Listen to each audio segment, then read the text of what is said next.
But she's got 134,000 followers. And most of them are 15-year-old boys and middle-aged men who are just horny and hate their wives.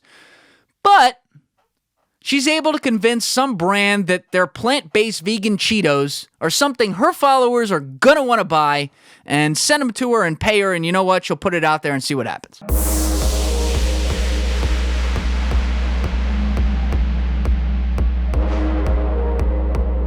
Back in January of 2017, a video dropped on YouTube that got a ton of attention. It was a little mini featurette shot down in the Caribbean. Very well done. But it got attention because of who was in it. And among the names who were in this sub 2-minute video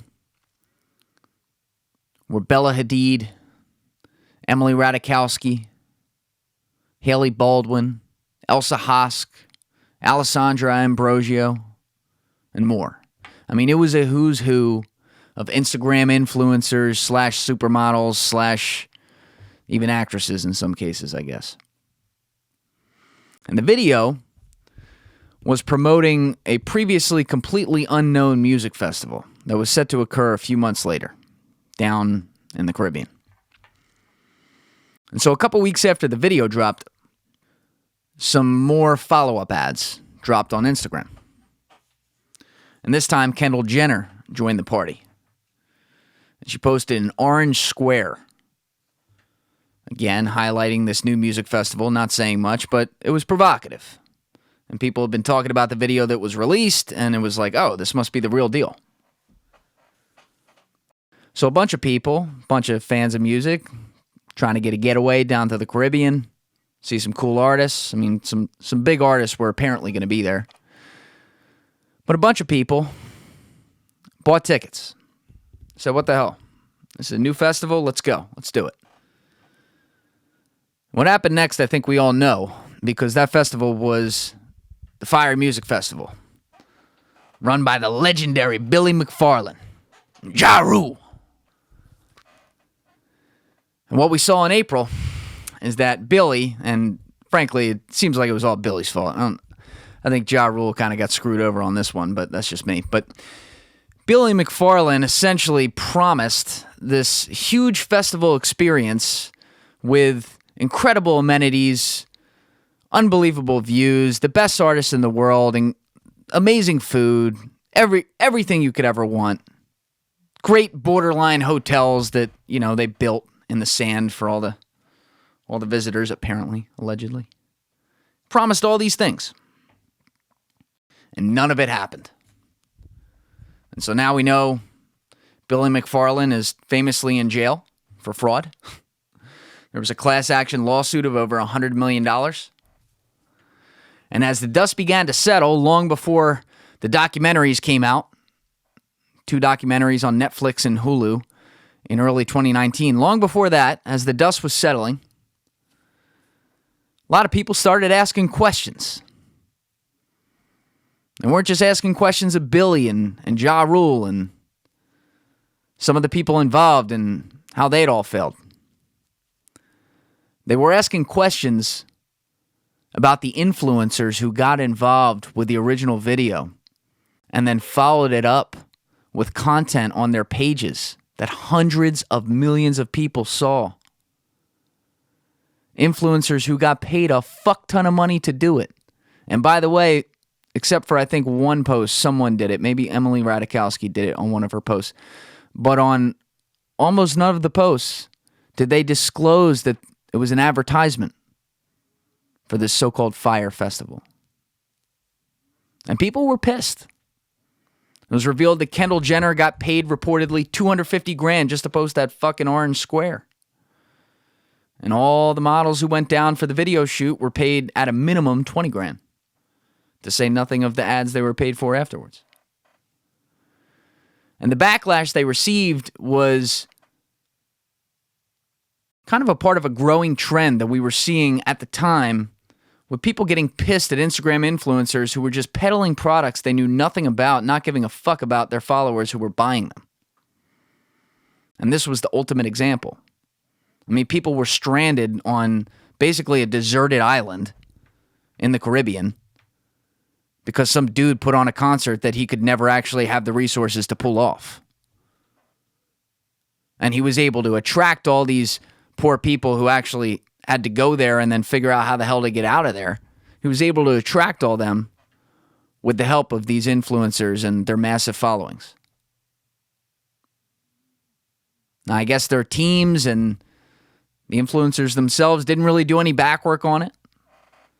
And yeah, you know, it had Ja Rule attached, so that seemed pretty legit. There were some other people attached too. And yeah, it was the first time the festival was ever going to happen. So you're kind of taking a chance when it's something like that. It's just a part of it. But the result was disastrous. And the fact that in many cases the influencers didn't even seem to care and they didn't even show up to the concert. They were pumping this stuff for so long, they didn't even show up. And some of them never even really addressed it, and others just hid behind a statement afterwards. The fact that all that happened made people say, fuck you. And this is something we've seen more and more of. And those are some major influencers, and that's one of the most prolific pop culture examples of anything in marketing over the past decade. But a lot of Instagram influencers and influencers in general, but as I said, we're really focusing on Instagram influencers in this 3-part series. A lot of Instagram influencers have gotten lost in the chase. Chasing the clout. Chasing the moolah. Trying to get the fame. Chasing the waterfalls. Whatever you want to say. And what's happened is some negative stereotypes have formed about the entire influencer industry. And it's not fair to all the influencers who work their balls off and do a great job and provide tremendous value. And in some cases are not, believe it or not, are not compensated enough for what they do. But when you get some bad people to come in, people tend to remember the negative experiences more and be more pissed about it. And Fyre Festival is just one of the many examples. So in this episode, we're going to be talking about these influencers. We're going to be talking about some of the negative stereotypes that have formed. We're going to make sense of what it's done to us and our societal relationship with influencers as a whole. And we're going to tell some funny stories too. I mean, we got to laugh. We got to laugh at some of this shit. Some of the really basic ass influencers are hilarious. And the shit they do is it's absolutely mind-numbing. And by the way, in this episode, there's a couple times where you can probably laugh at me too, at my own expense, because I fucked up a few words here and there. It was pretty brutal. Anyway, you know what it is. Let's get down to it. I'm Julian Dorey, and this is TRENDIFIER. Let's go! This is one of the great questions in our culture. Where is the nuance? You're giving opinions and calling them facts. Everyone understands this, but few seem to do it. If you don't like the status quo, start asking questions. The Instagram influencer movement went mainstream right away. And like anything that goes mainstream in society, there tends to be an enormous pig pile that forms almost right away, where everyone's trying to get in on it, especially when there's a payday involved. And with influencing, it was no different. So immediately, you had a lot of people coming into the pig pile who were sometimes just flat out bad actors. Other times, they were just talentless and were clout chasing. And many of them just had bad intentions. And so over time, some of these people were and have been able to break through. And by breakthrough, I mean somehow they build a big following. And then brands pay them money to make a living being an influencer on Instagram. And these are some of the people who have led to the culture around influencers to get a ton of negative stereotypes. You know some of these people. You know who I'm talking about. Like, you know them personally. I mean, the 3rd grade bully? Fucking guy's an influencer now. He's a fitness influencer, in fact. This dude posts the same mirror selfie of him flexing with steroid-infested muscles every single day and includes with it some too long didn't read, grammatically completely incorrect paragraph about some bullshit story that he probably made up that amounts to him pushing through the pain and not stopping every time he wanted to. And eventually, this guy got 22,000 people to follow him. I mean, don't tell him that half of them are bots, but, he's got 22,000 followers. And he thinks that following and the last 300 mirror selfie posts now qualify him to be a fucking life and business coach, charging $1,000 a month to the dumbest people this country has to offer. And there are some, believe me, some people buy it. Like, that guy.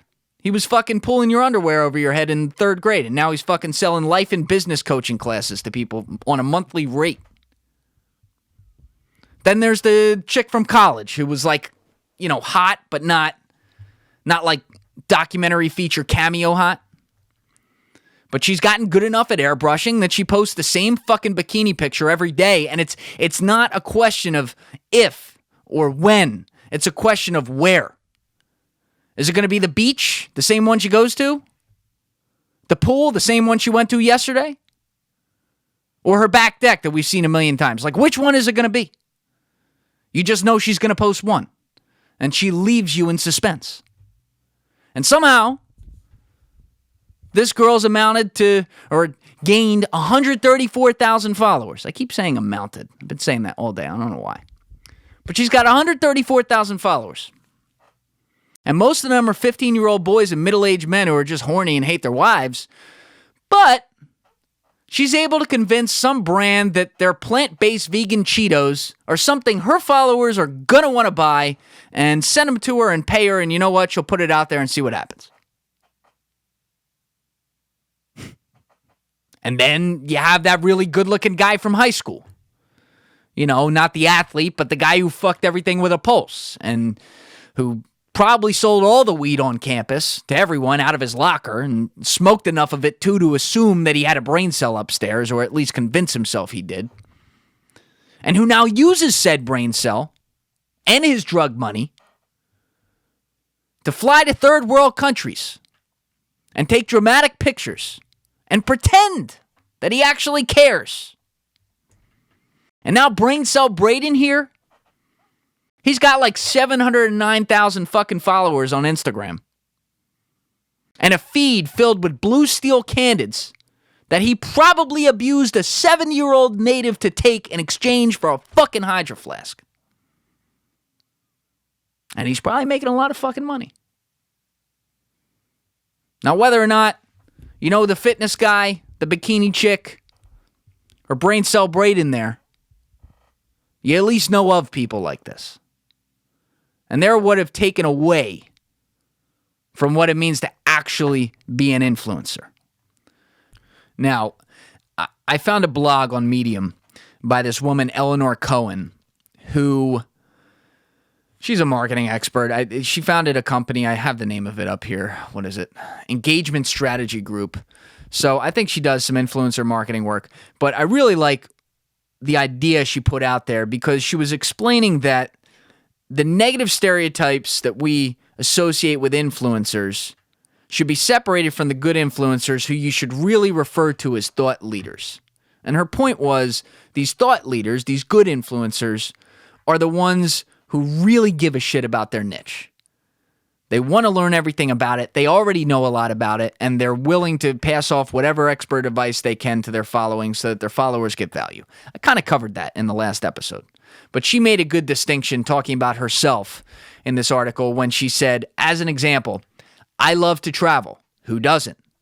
But I can't say I am passionate about hotels, airline food, or the quality of towels in a B&B. I am, however, passionate about storytelling, community development, and marketing. Get the difference? And her point is, if she loves to travel, she's saying that a lot of people just say, oh, well, I fucking love to travel, so they become a travel influencer. But then they don't really care about the details and the things that matter. that people want to learn about traveling. Everyone loves to travel. That doesn't mean that you can then do the work to become an expert in the space. And that's where we've seen the disconnect, because a lot of people are free riding, calling themselves some sort of influencer under some sort of subcategory, and really they don't know fuck all about it.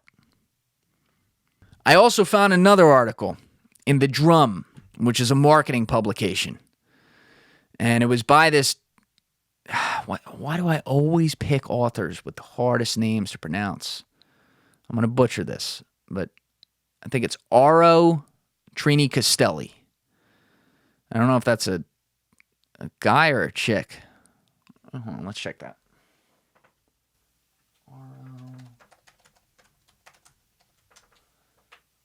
Let's see. All right, that is a guy. Okay, so Aro wrote a great article here, and he led it off with the point that Andy Warhol, it was a quote he had back in the day that was pretty prescient. And what he had said was, in the future, everyone will be world famous for 15 minutes. And so Andy Warhol, knowingly or unknowingly, I guess unknowingly because it was in the past, defined what internet virality was going to be. And so you get a lot of people who get the quick attention for whatever reason, something clicks, and then boom, now people are looking at them. But very often, not always, but very often, then they don't have anything else to offer. And some of these people then clamor to be able to keep that attention. And they just keep on putting out something that they think is going to catch the eye so that they can keep the following or continue to build the following and be able to monetize what they have without ever having a plan. And so what Aro was explaining in this article is that Instagram influencing has become like homogenized. Did I really just say that like that? Homogenized? I did. Homogenized. Wow. Whew. Rough day. Anyway, what that means in English is that all these people are starting to look the same. In the same way that we compete in our posts to post the same shit that the last person did because of that whole comparison culture thing, influencers are doing the same thing on just a massive scale of attention level. And so we almost can't tell the difference, and it's all the same shit. And to take that point a step further, sometimes influencers build their following without ever even having a moment where they go viral. They just do it by, I mentioned it in the last episode, like pre-existing social clout. I mean, not to pick on them, but a very common example here would be like celebrities' kids who do nothing in many cases. And sometimes they have like millions of followers. For what? What do you think they're going to do when they get that? They already got to live in the shadow of their parents. Well, now they got followers, so they're going to try to fucking sell to you. And what are they qualified to sell? They were just born to people. And there was actually a really hilarious example of this in hindsight where, what's her name? Lori Loughlin, one of the actresses who was caught up in the whole Hollywood college payoff scandal. Lori Loughlin's daughter, Olivia, who I think had to drop out of school after all that came out. Olivia had a massive following already. And her following today it's in the millions. I think it's like 1 point something million. And so even when she was going to college before the scandal broke, she was already a monetizable influencer because of the attention she had. So Amazon Prime College, or what was it? Amazon Prime Student, that's what it is, decided to partner with her for a campaign about going back to school to fill out your dorm room. So, Olivia posts some basic fucking picture of her sitting on a bed in a dorm room, and it says sponsored by Amazon up top and says, buy your supply for school. Like as if she's just a regular kid. Like it doesn't even mean anything. But Amazon sees the following. They say, oh, celebrity's kid. Okay, we'll pay her to put this out there. And who knows? Maybe they made some money on it. But now, with the whole scandal coming out, that really doesn't look smart. It already didn't have any validation in the beginning because Olivia didn't really do anything to get her following. She doesn't really have a reason to be following other than, she was born to celebrities. But add the double whammy of that of now it looks really stupid that even like one of the biggest companies in the world partnered with her on a campaign that later became her parents' downfall. You also see some bullshit from a lot of influencers too. Like even legit influencers, so to speak, who kill their reputations because they post stuff like quick weight loss pills or cosmetic surgical procedures. Like they put this stuff up there and say, "Oh my God, I just did this. I had this procedure with Dr. So-and-so for my nose and it's so amazing. I look so much better and you should try it too." And so all these fucking 13-year-olds are watching these videos where these influencers are describing their nose job and they're running home to mom and dad saying, "I need a fucking nose job." Now, it got so bad that Instagram in September of 2019 began to restrict content like this. So specifically like weight loss pills and lose fat fast pills and shit like that and cosmetic procedures. If you're below age 18, it's restricted. You can't see it.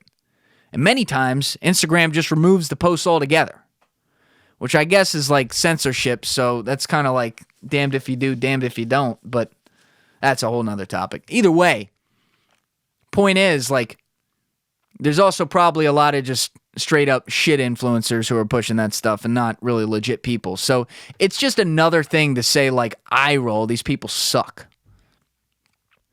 And by the way, I keep on touching on this point, clout chasing. And I might have explained this a bit in the last episode, but I want to get to this right now because when I say that, I'm not just referring to the average schmo who's trying to become an Instagram influencer, across society. It's everybody. It's a societal-wide problem that affects even the most powerful people. So some great evidence of this was in a report, an investigative report that the New York Times did, I guess a couple years ago. It was like summer 2018. And I will have the article in the show notes.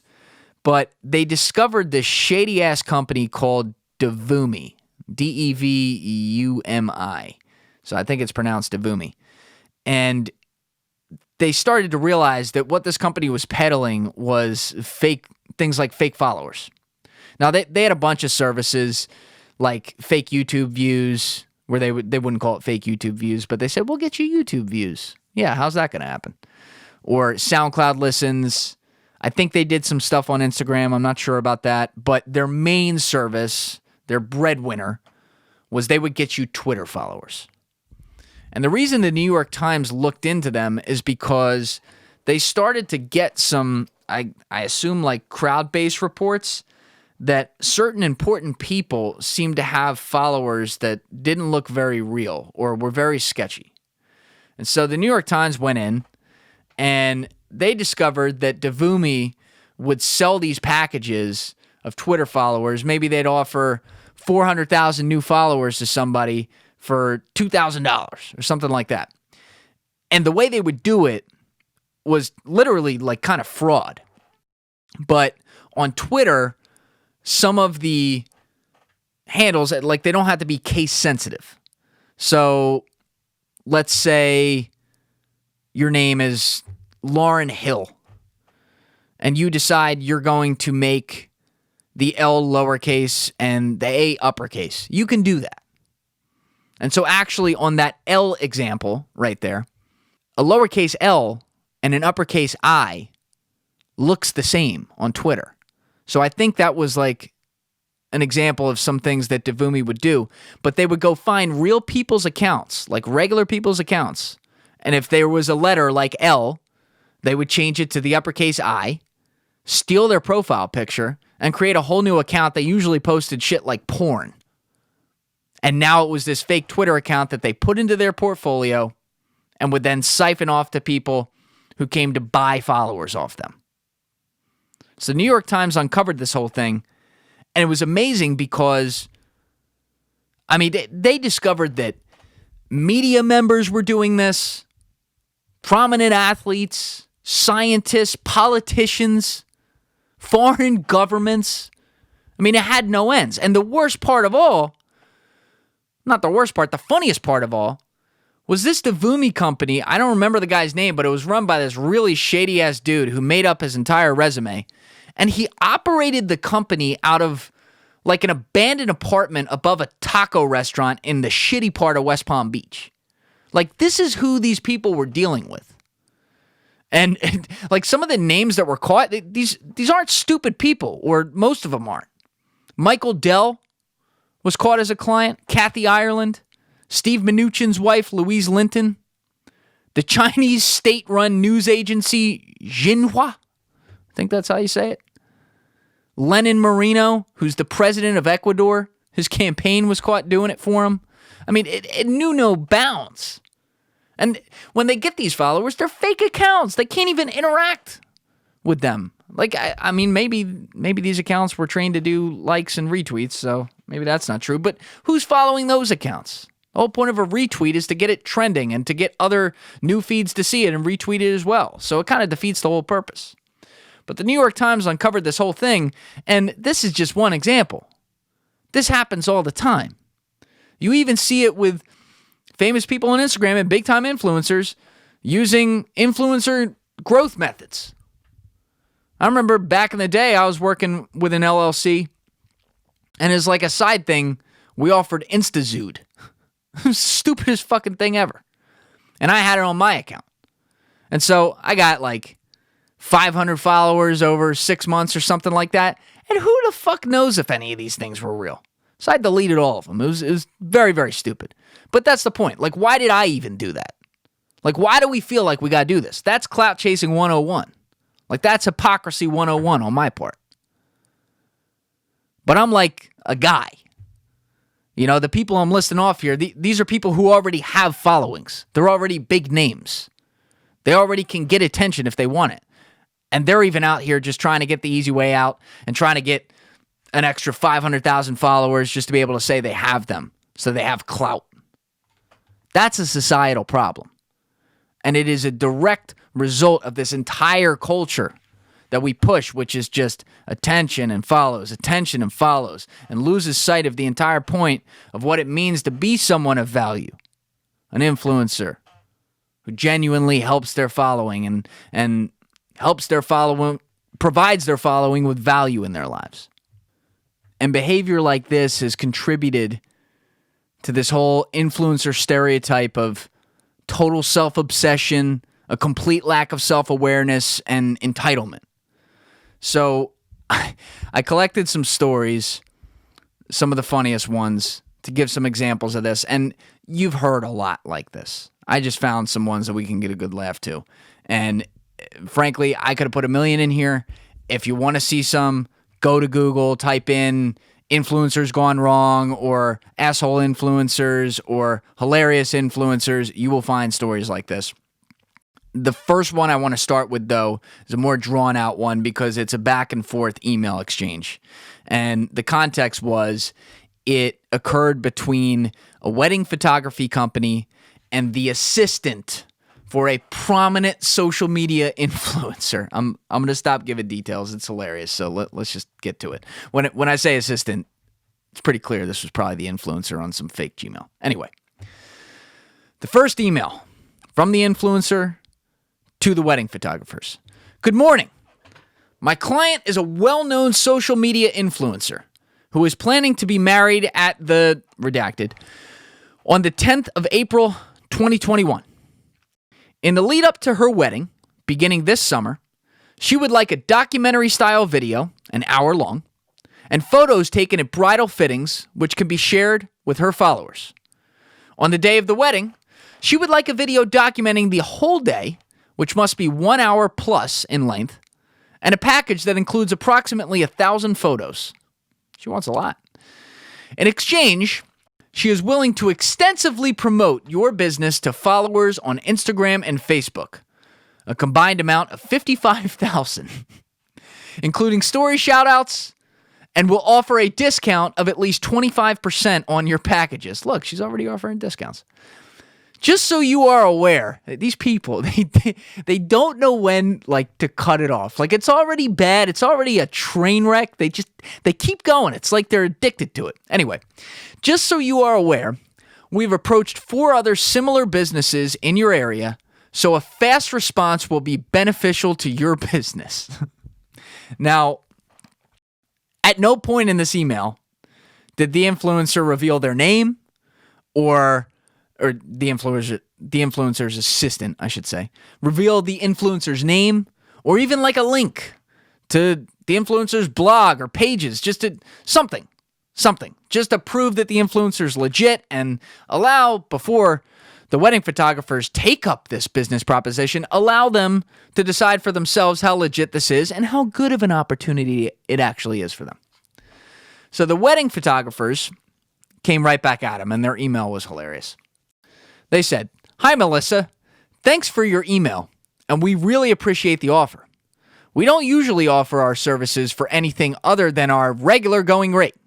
However, we would consider making an exception in this case. Firstly, we would just like to check if there might have been a typo in your original email, specifically relating to a missing 0 on the amount of combined followers your client has across all of their platforms. As I'm sure you probably know, 55,000 is not usually the level of following which can command the free transfer of products worth between $3,000 and $4,000. Especially when you take into account bots, duplicate accounts, and the types of followers who are not our target audience. As another example, we have friends that have more than 55,000 followers on one single platform, and they have even been known to pay certain suppliers a fair day's wage for their goods and services." I love this passive aggression. It's great. Having said all that, I'm aware that this wedding date is nearly 2 years off. So if you are confident predicting that by April 2021, your client will have gained the minimum level of following that can realistically put them in the category of influencer, then we would be happy to make some sort of arrangement. However, we would in this case require a clause in their contract stating that promoting us in your stories to anything less than 500,000 followers across one single platform by the time of the wedding will trigger the full price in dollars for the services you have requested. Thank you also for your thoughtful suggestion of a 25% cut in our fee for any followers that book through your client's promotional posts. Previously, when we have received recommendations and promotions from high-value clients, we have been able to actually raise our prices in reflection of their strong reputations. So in that vein, it's helpful to know in advance that being linked with your client will automatically knock 25% off the perceived value of the product we have spent so many years honing. This email goes on. It's great. I'm going to stop it there. What I loved more than anything, though, just for the self-awareness point, was the fact that after those guys, that wedding photography company, took the time to write out that email that was very clearly, through angry teeth that, hey, who the fuck do you think you are? After they did all that and made a lot of extremely valid points that you can't really argue with, you would think the influencer would have thought, okay, my bad. Maybe I'll apologize, or better yet, I'll just kind of go the other way. They didn't do that, though. They came back with another email, and it was pretty fucking funny. "Good afternoon. Frankly, my client and I find that kind of unprofessional email appalling. It's appalling. And we will no longer be considering you as contenders to shoot what would have been a very lucrative wedding." Oh, they're not contenders anymore. I could tell they're so upset. "It would have been a great, by the way, it would have been a great opportunity for you to network with other social media influencers and some celebrities who will be making TV appearances later this year. Probably on, what's that channel? HQ? The one where they sell the infomercials? I'm guessing that's probably the closest this person is getting to someone that's going on TV. Not that anyone watches TV anymore, but I digress." She continues, "On top of that, We have had other businesses reply to us with additional offers of goods and service, basically paying us to work with them. Because we're so important, you should want to pay to work with us, rather than giving us a load of crap like what you just have. This wedding is really important to my client, as her mother has been diagnosed with cancer. I'm not laughing. I don't even know if that's true. I doubt it's true, but even if it is, I'm not laughing at the mom being diagnosed with cancer. Hold on. Has recently been diagnosed with cancer, and it's really unfair of you to be so mean when you could again, OF, just said no politely. Typical influencer turning it back on them to make everyone else feel like they're the fucking victim and the world runs around them, and the audacity of this wedding company who works their balls off to come back at them and say, no, we're going to need to get paid. This is kind of ridiculous. Typical influencer making it all about them. And she closed this email, by the way, saying, please don't email again, as we will have to name and shame you if you continue with this abuse. As if they didn't know that they didn't know. But it's the other way around, hun. You're the one getting named and shamed here, and actually they were nice enough not to name you, because you didn't even give them a real name. Either way, that is the ridiculousness we see. This is a common type thing. Influencers feel like they can just get shit for free. There was another story where there was a guy who, and when I say influencers get shit for free, I'm saying like even the smallest influencers think they're like way more important than they are, and that people are going to be honored for the right to network with some of the individuals that said influencer brings around. Like, it's just crazy, but this is what they think. They think they can get stuff for free. So there was this guy in Los Angeles who runs an ice cream truck. And so many quote-unquote influencers came up to him saying, hey, can we get some free ice cream, and then we'll just post on social media about you, and, it'll be way more beneficial for you. So many people came up to him, and who knows how many of them were actually influencers, and said that he turned around and said, you know what? No. And if you're an influencer, the price is now double. So instead of $4, you pay $8, which was passive-aggressive or just straight-up aggressive and fucking hilarious. And there's this guy, Jack Wagner, who's the host of the Yeah But Still podcast, which I think is a pretty big podcast. He hosts it with a comedian, I forget who, but I'll have the link in there so you can find out. But he does a lot of funny shit exposing some of the influencer culture that we've seen. And so one of the things he did was in 2018, he had a little wall painted in LA, and it was painted like, it was shitty. But it was this wall with wings on it, and he promoted it online as like the go-to place where Instagram influencers go to take pictures now, and even hired a security guard there to explain that if you don't have 20,000 followers at a minimum, you can't take a picture. He was doing it to prove the point that a lot of people were going to show up, and they did. And literally, like at one point, there was a father-daughter combo who showed up. It was like trying to get a page going or something that was a really basic-ass page. And they had like 19,500 followers or something. And the security guard just like turned him away. He's like, nah, you can't come in. You're not important enough. And people just fell for it. Like they couldn't even tell that it was such an obvious joke that usually these murals you actually see where all these Instagram influencers go to take pictures are these frankly artistic, way over the top, but very cool things. And then they all ruin it because they take the same picture there and pretend it's original. But this guy just created one that was terrible, and people still showed up like crazy and thought it was dead ass serious, that like, oh, this is like an exclusive place to go. One of the really cringeworthy ones as well was when all the wildfires were going on out in California. So that was obviously like a serious thing. It was very sad. People were losing their homes left and right. I feel like that went on for months. But while this was going on, a lot of influencers would post on Instagram with like heart emojis and say like, my heart goes out to all the victims of this beautiful state's wildfires that are ravaging this beautiful state, whatever, something like that. And when they would do the post with that as the caption, it would be like if it was a guy who's an Instagram model, it would be like him shirtless, like doing a candid pose on the beach.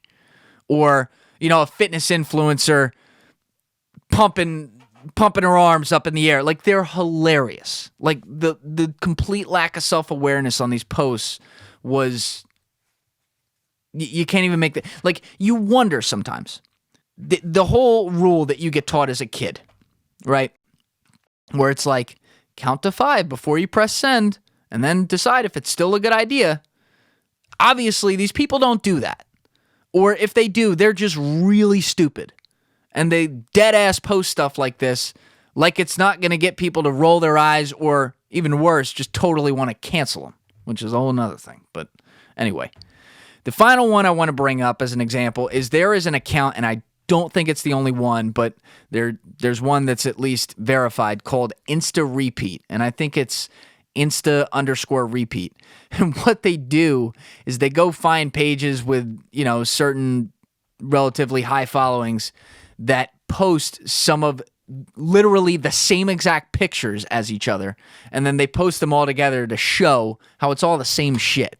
So they did one where they just posted all these influencers who were holding out their hands, looking at their watch with nature around them, some scene, and heavily photoshopped, and then put them all on this page, and you just scroll through it, and you see it's all these guys with these big accounts doing it. They're all just doing it because someone else did it. There's no value there. There's no creativity. They're giving it all a bad name. And so now what's happening is all the stories like this and all the examples like this and all the everyday of seeing influencers who just seem to be, a lot of them, disconnected and shouldn't even be there in the first place, not really having the right credibility to be a quote-unquote influencer. All of this stuff is now statistically starting to have an effect on us. And it's why I've pointed out that, we have this negative stereotype, and it's real. It's in numbers. 52% of millennials, according to Marketing Insider, no longer trust influencers. Millennials are the generation who enabled and built influencers, and 52% of us completely don't trust them. I mentioned in the last episode a number from maybe it was DMI talking about how many people rely on influencers to make a purchase, like the ultimate form of trust, and it was like half. And that was from 2018. And now we're really starting to see people just straight up forget purchases. They're just like, yo, fuck influencers, man. Because they've seen enough of the bad basic shit that they're like, it's all the same. Which again isn't fair, but this is what happens. When you get bad actors to come into the room, it's what happens. Furthermore, stylists conducted a study. See, I told you, I read a lot of different random shit. I'm reading Stylist. It's like the second time I quoted them. It's like a chicks magazine, I think. I don't know. Either way, Stylist conducted a study with, I guess, their readership, and found that, or not their readership, it was just women in general, I'm sorry. They found that 33% of women, and I'll caveat that by saying 33% of women who admitted this, right? So it's really probably higher. But 33% of women openly admitted to following influencers who made them feel worse about themselves. And so when you think about like why we do this at all, like, okay, you're following someone who's making you feel worse in your day. Well, why do you do it? Well, it goes back to the whole comparison culture thing. And when it's with an influencer, it's just upward social comparison. We view these people because of their follower counts and their quote-unquote legitimacy as someone who's important and as someone that in some way we identified with at some point to follow them, and we should therefore want to be like them and aspire to be them. So what do we see? We see their perfect curated feed in many cases with these influencers. And all we're seeing there is the final product of what they do, which may even be fake, right? It may not be a real reflection of their life. In many cases, it's not. But we don't know that. So we just assume, like, oh, they have it great, and I don't. My life sucks. And it's just a constant reminder. It's stressful. It's every day. It's like, wow, I don't have that. Wow, I'm not as good as that. Wow, I'm not as good looking as that guy. What the fuck? I'm never going to be that. It's not good for our mental health. So with so much of the focus in society on mental health now, you got to understand, a lot of influencers aren't exactly doing a lot to make that whole situation better. They're making people feel worse about themselves. You know what, though? We got to take some blame in this. We got to look ourselves in the mirror a little bit. Like in general, like the general public, all of us. All of us who are victim to comparison culture, who let this shit bother us all the time. Yes, you would prefer not to have people try to show you how great their life is. Even, especially when that's not even the case. Because it makes you feel bad about yourself. I get that. I've been there too. But at what point do we start to understand that we can take power over it and accept the fact that, you know what, that's not real? Even if it is. Very few people actually have that. And you know what? Maybe my life is actually just all right. Maybe it's actually really good. Maybe I'm spending so much time getting worried about what other people have who I don't fucking know that I'm never going to be able to focus on myself and actually go after some of the things that might make me happier. There is enough information out there and enough people talking about this at this point that we actually should be at the point where we take some responsibility for ourselves and figure out that, you know what?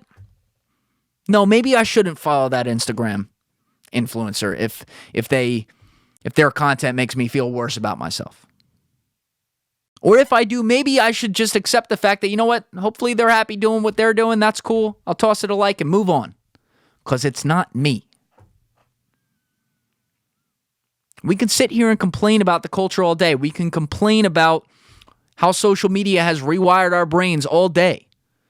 We can throw shit fit, put out 280 characters and pretend that makes it all better because we get enough retweets to make us happy for the next 20 minutes. Or we could actually do something about it. And it's really up to you. Like, it's up to me, myself. It's up to any of you listening. If this is something that you're like, well, shit, yeah, I'm constantly looking at other people, like not even just influencers, like just other people in general, like, fuck, man, my life is no good. Those people have it great. Well, then maybe get the fuck off social media. It's not going to kill you. Trust me. Like, it's actually not a bad thing. I don't know. Anyway. I hope this episode had some laughs in it. I definitely found some of it funny. And like I said, it obviously focused on a lot of the negative connotations. Gave a pretty full picture of it. The next episode is going to change the vibe up.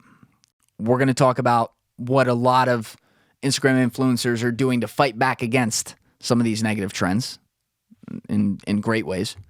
We're going to talk about how content is moving to a more authentic place, or the emphasis on content being more authentic is really held in a whole new light at this point. We're also going to talk about some outside the box stuff that's occurred as a result of all this, so that's a little bit different in there. But the final thing we're going to discuss in the next episode is a really cool theory that came out last year in 2019. I forget when. Sometime in 2019.